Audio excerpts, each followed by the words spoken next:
Hey everybody, welcome back to Wicked Good Sports. This is Power Play, and we're joined as always by Chris Uminski. Chris, how you doing? I'm doing good, Brian. How are you? Doing well. So, get a little bit of an update in the Blackhawks situation. Is that right? Yes. So, um, to anybody who watched the video we did last week, within about 10 minutes of us finishing recording that, Mm-hmm. there was a meeting that Joe Kenville and Kevin Cheveldayoff had that day with Gary Bettman. Joe Kenville announced that he was resigning from as the head coach of the Florida Panthers, which is really not surprising. Mm-hmm. Given his involvement in the situation, it needed to happen. Mm-hmm. But I guess a core part of him resigning from the team was he cannot get another job in the NHL without the permission of the commissioner. Oh, very interesting. So, do you think that's like just to kind of, hold off till everything is out in the open before they make a decision on whether or not he'll be allowed to coach again? Or what do I you, I've never really heard of something like that. was well, yeah, me neither. Mm, And obviously, when something like that happens, it's a big deal. mm, I would probably say it's from a PR standpoint, definitely. Like if he tries to get a job with another team that's looking for a coach, mm, and he's able to get a job in like a month, there might be a little backlash.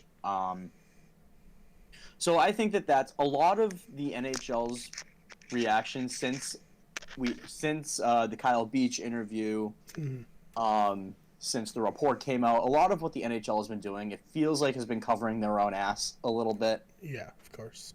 And another example of that is the assistant GM of the Blackhawks at the time, Kevin Cheveldayoff, Mm, who's now the GM of the Winnipeg Jets.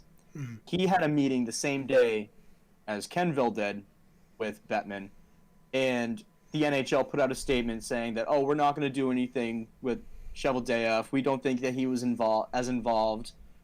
He wasn't in a position to make a difference in that, which that's fine, I guess. He was only an assistant GM. I'm not sure how mm, much pull he really would have had. My issue is that, according to the reports and according to him, he was in the meeting mm. that where they basically decided to cover it up and not do anything. So Right. the fact that he was in the meeting and didn't speak up, like, hey, we shouldn't do this, that doesn't bode well for him, I don't think. Mm, Um, I don't know what the Winnipeg Jets are going to do about him. mm, If they're going to keep him on, if they're going to let him go or demote him. But it's fair to say, I think, that his reputation has been damaged mm, through all this. But then Patrick Kane and Jonathan Taves, who are the assistant captain and captain of the Blackhawks, mm, these are two of the best players in the league. Um, they did some interviews. Players and coaches and teams have all been coming out in support of Kyle Beach. mm, It's been great. I guess Patrice Bergeron wanted the entire Bruins team to watch the interview together as a mm. team, and I think that that's just such awesome leadership. Yeah. Um, but Patrick Kane and Jonathan Taves did a couple of interviews where they opened their mouth and just stuck their foot right in it. Mm, Because a part of like their initial statements were in support of Kenville, in support of like the GM and the execs that all got let go and resigned. mm. And then they came out with statements after when everyone got pissed off at that. There were Right. sort of like non-apology apologies. Mm. And there's a lot of talk about maybe stripping Jonathan Taves of his captaincy now Gotcha. over Do you that, think which think I that'll would. happen? Or yeah. I would. I don't know if it's actually going to happen or not. Mm, Um, then today, there was a meeting with 32 representatives, one from each team, of the NHLPA with Gary Bettman and some other NHL execs. mm, basically discuss, and the head of the NHLPA. I think his name is Ken Bear, something like that. Because Beach had reported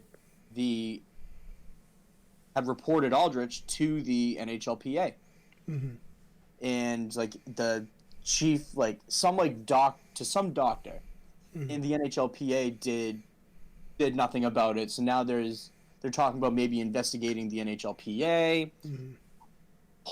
All day today, as we find out what's coming out in this meeting, all day today, players have been coming out like they're really upset that the NHLPA didn't do anything about it. They're thinking about maybe tossing out the head of the PA, tossing out the president of the PA, who's not a player; it's just like an executive.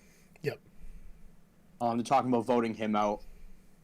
So, like, for me, it's nice to see the players all coming together in support of Kyle Beach and trying to basically do what their union is supposed to do, which is keep the players safe, right, and keep the league in check. Then I guess the last bit is that, and this, to my knowledge, has only ever happened one other time, is they are removing Brad Aldrich's name from the Stanley Cup. Which we kind of agree with, right? Like, that's the right thing. Oh, yeah, 100%.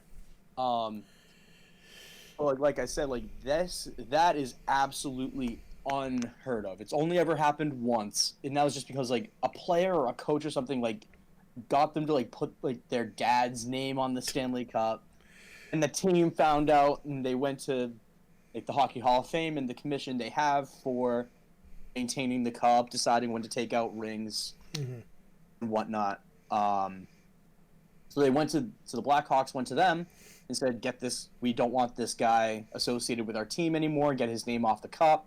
And they came to a mutual decision that is the right thing to do.